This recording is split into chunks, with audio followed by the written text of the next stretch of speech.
Last week, a company most Australians have never even heard of announced a $10 billion data center in South Australia. $10 billion. When it's built, if it gets built, it'll run on about 200 permanent staff. That's a Bunnings. $10 billion for one Bunnings worth of jobs. And this week, Senator David Pocock asked publicly, what is Australia actually getting out of all this? Nobody's given him a straight answer. So that's what today's episode is.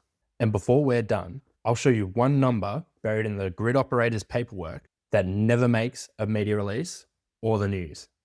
But it changes how you should read every announcement about data centers like this one.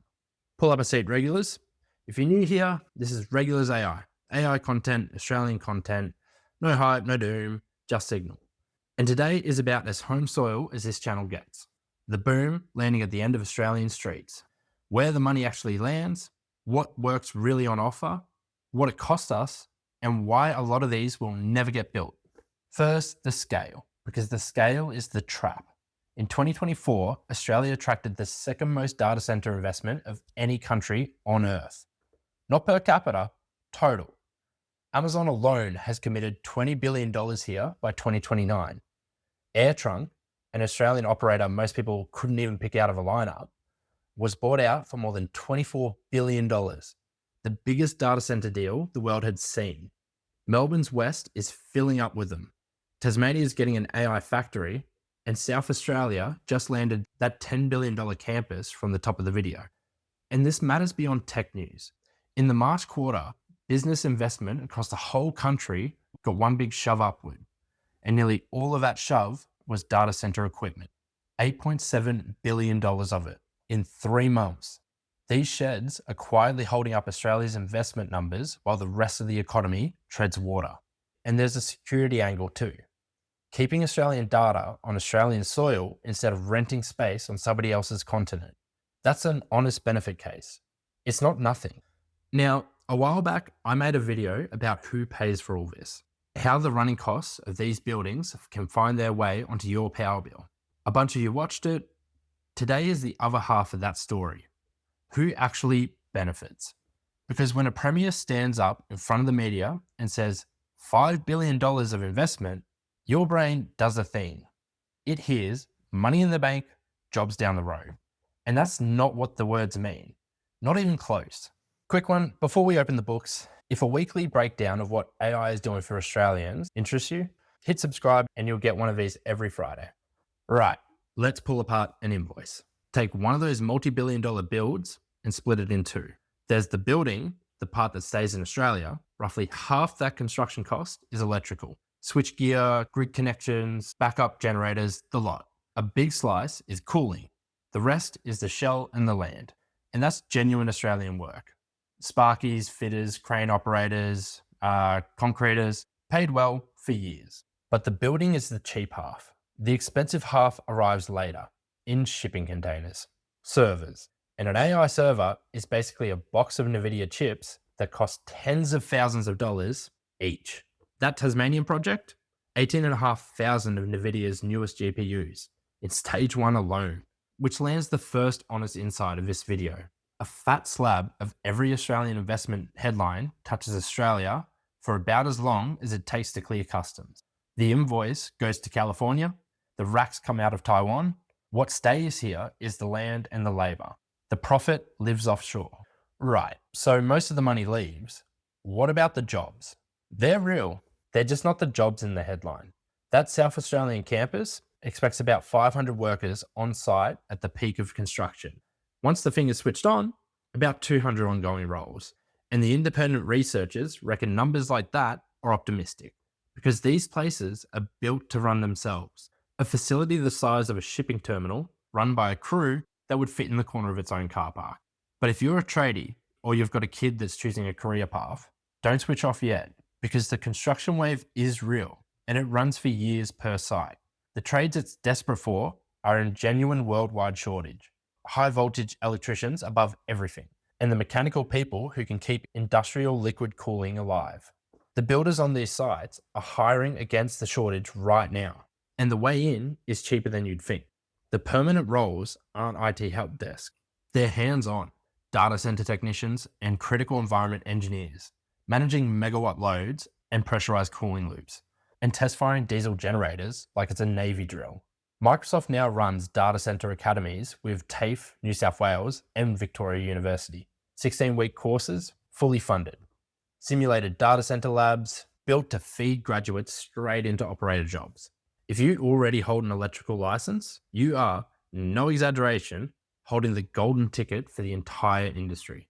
But before anyone hands in their resignation letter, you need the other side of the ledger. Because some of this boom is standing on sand. What the mainstream media leaves out. These buildings eat power like nothing Australia has ever plugged in before. The market operator's own scenarios take data centers from a rounding error on the grid to one of its biggest customers inside a decade. Scenarios, not certainties, but the direction's not disputed. Amazon and others do sign long power contracts that get new wind and solar farms built. That's the good version. And it's real. The bad version, if demand outruns new supply, modeling puts wholesale prices more than 20% higher by 2035. And you know where that lands. The meter box on the side of your house. Water next. In Sydney, one data centre is on track to outdrink the city's biggest beer brewery. More than double. A brewery. And in Melbourne's inner west, one of these went up meters from family homes and a school. Fast-tracked under state rules that stripped locals of any right of appeal. On-site, 1.5 million litres of diesel for the backup generators. That's not a tech campus next door. That's a fuel depot with a postcode, which is why David Pocock spent this week branding it the next gas scam. Billions made off Australian land and Australian power, with too little coming back. And the industry's reply is worth hearing. We're customers, they say, paying market rates like any other factory. If the prices are wrong, fix them for everyone. Don't invent a tax for one industry. Both sides are landing punches, and that fight's only starting. Now, the wobble. That number I promised you, here it is. The grid operator looked at every data center project queued for a power connection in this country and reckons 6 out of every 7 megawatts in that queue will never get built. 6 out of every 7. Developers are hoarding grid spots like toilet paper in 2020 for projects that mostly live in slide decks. In the US, somewhere between 1/3 and 1/2 of the capacity due online this year is delayed or cancelled. Not for lack of money, for lack of transformers and grid connections. Lead times blew out from months to years. Microsoft has paused or scaled back builds across the US, the UK, Indonesia, and here in Australia. They're still building the one in Melbourne's outer west, but the pullback is real. Alibaba's chairman said it plainly. Facilities going up on spec, no signed customers. It's bubble behavior. The counter case, because fair's fair, serious people say AI demand is still ferocious, and the pauses are plumbing problems. Chips change so fast that half-built sites get redesigned mid-pour. Maybe, either way, an announcement is not a building. Right now, an announcement is a lottery ticket. So how do you play it? 3 moves. 1. Read every announcement like a contract, not a headline. Announced is not built. Remember, 6 out of 7. Jobs mostly means construction jobs with an end date. And Australian investment includes a fortune that gets sent straight overseas. 2. If you want the work, go where the steel is actually rising, not where the MOU got signed. And get the ticket that travels. High voltage electrical, critical environment maintenance. The 16-week course is free, and the skills still pay even if the project dies. 3, watch 2 things. Whether those South Australian and Tasmanian sites actually break ground, and your own power bill. It tells you who's really paying. So where does that leave you? The money's real, the work's real, some of it anyway, for a while, but this is a gold rush. And some of these mines are coming up empty. A few already have. Go in with your eyes open and nothing bet on a media release. If this was useful, hit like and subscribe. We get one of these videos every Friday. No hype, no doom. I'll see you later.